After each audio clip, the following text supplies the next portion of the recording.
Avant d'accorder sa main, l'auteur nous dit dans la page 46, avant d'accorder sa main, chaque femme doit chercher à savoir si l'homme à qui elle propose de se confier sa destinée en est digne. Quel est son passé? Sa vie est-elle pure?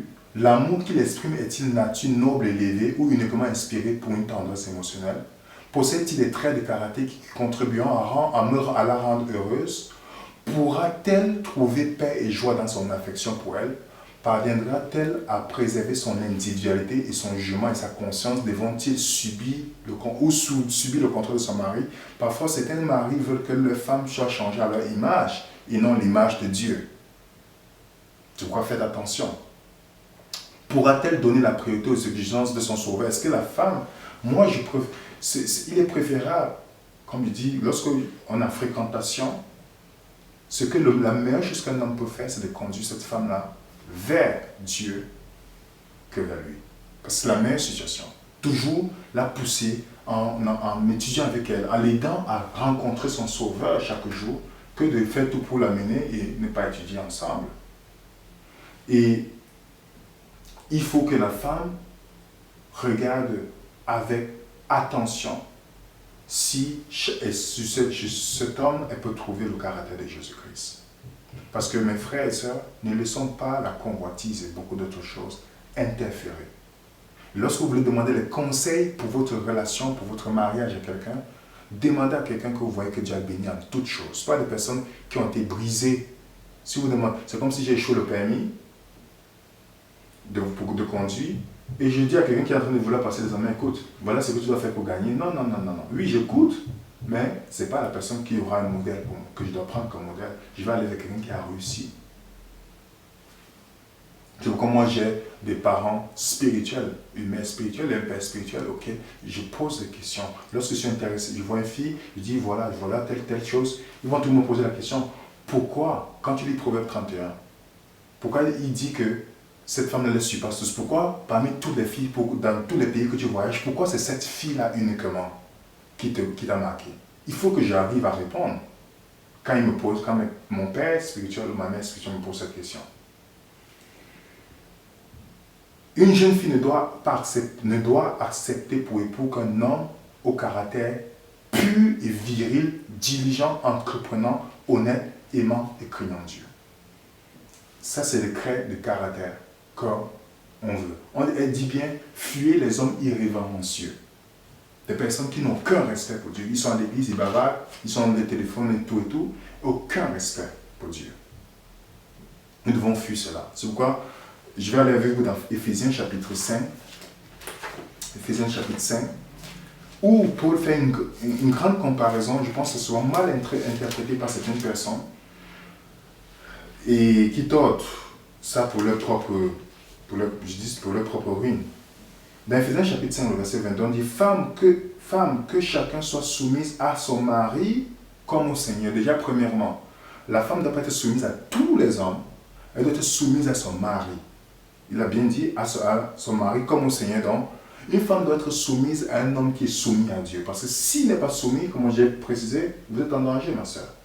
Et puis on dit car le mari est le chef de la femme comme Christ est le chef de l'Église et qui est son corps dont il est le sauveur. Or, de même que l'Église est soumise à Christ, les femmes aussi doivent l'être soumises à toutes choses. Donc la soumission, ce n'est pas dit une soumission animale, non. C'est-à-dire, elle est soumise là parce que le leadership de son mari est dirigé par Dieu. Parce que si votre femme ne voit pas que c'est pas vous qui l'amenez à prier, c'est pas vous qui l'amenez à lui expliquer la parole de Dieu, tout et tout, c'est normal qu'elle a des doutes. Elle commence à faire certains exercices seule. Donc, c'est pourquoi faites attention avant de vous mettre avec quelqu'un. Rassurez-vous, mes sœurs. Parce que vous allez vous soumettre à quelqu'un qui doit être soumis à Dieu. Il dit ceci, on lit soumission, on dit, c'est dur pour les femmes, mais c'est plus dangereux pour les hommes. Dans le verset 25, il dit, Marie, que chacun aime sa femme comme Christ a aimé l'Église et s'est livré lui-même pour elle. Vous comprenez?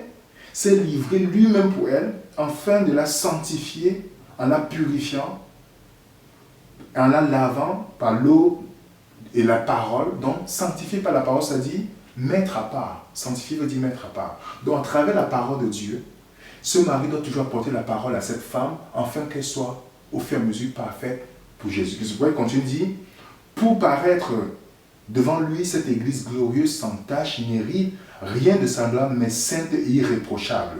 C'est ainsi que le mari doit aimer sa femme comme son propre corps. Celui qui aime sa femme s'aime lui-même. Vous comprenez? C'est très très dur pour l'homme. C'est pourquoi faites attention de l'homme que vous allez mettre avec. Parce que il doit vous sanctifier par la parole et faire ce que vous noyez, pas de ride du tout. Parce qu'il faut, quand Jésus va venir, Jésus va demander les comptes. Où est ta famille? Quand Adam a péché, c'est Ève qui a été séduite en premier. Elle a péché, qu'est-ce que Dieu... Est-ce qu'il est venu dire, Ève, où es-tu? Non. Adam, où es-tu? C'est toi le responsable. Où es-tu? Et c'est pourquoi je conseille 2 livres, les 3 livres. Après la Bible, Foyer chrétien, vous pouvez vous taper sur Internet, le livre Foyer chrétien, et le livre Ce que cœur de femme veut de Daniel Steinskitch, et le livre Être l'épouse d'un homme heureux de Darren Cooper. Très très bon livre avec de bons principes. Et voici quelques points pour résumer, quelques points importants pour savoir comment votre mariage doit être constitué. Les 5 points importants. Premier point, la conversion dont j'ai parlé au début. 2 personnes qui sont dans un processus de conversion. Je ne dis pas parfait, ce n'est pas la personne parfaite, mais dans un processus de conversion. Parce que le caractère ne se mesure pas parce que je viens de commettre une erreur ou tu as commis une erreur. Non. Le caractère, vers Jésus, la page 88, nous dit le caractère d'un homme, de quelqu'un se mesure non pas par une bonne occasion qu'il a faite, une bonne chose, une mauvaise, mais par la tendance générale de ses paroles et de ses actions. Est-ce que la personne est convertie? Est-ce que quand tu vois sa vie, c'est toujours relié à Jésus-Christ? Est-ce que la personne parle plus de Dieu que d'autres choses? Est-ce que la personne cherche à gagner les âmes? Est-ce que tu vois la personne à l'œuvre? La personne connaît son appel? Pour l'homme et la femme, est-ce qu'elle connaît? Elle est en train d'apprendre comment gérer une famille. Ça, c'est le premier point de conversion. Deuxième point, c'est l'engagement. L'engagement, l'amour n'est pas basé sur les émotions. L'amour est basé sur les principes. Les émotions peuvent disparaître au fur et à mesure dans une relation, parce que c'est comme les montagnes russes, mais l'engagement permet que 2 personnes restent ensemble. Et Dieu renouvelle au fur et à mesure les sentiments. Le troisième point, c'est la compassion. La compassion. La compassion, c'est le mariage, c'est 2 personnes qui savent pardonner. C'est pourquoi il faut qu'on apprenne, il faut que parfois on arrive dans certaines situations, avant même de se marier, pour que graduellement on apprenne à pardonner. Le 4e point, c'est le compromis. Les compromis se font non pas sur les principes, mais sur les préférences.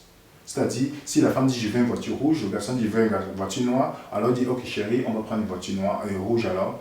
Et puis, la prochaine fois, si on a une autre voiture, on prendra telle. Ça, c'est les compromis sur les préférences et non les principes. Le 5e point, c'est communication. Communication, c'est très très important.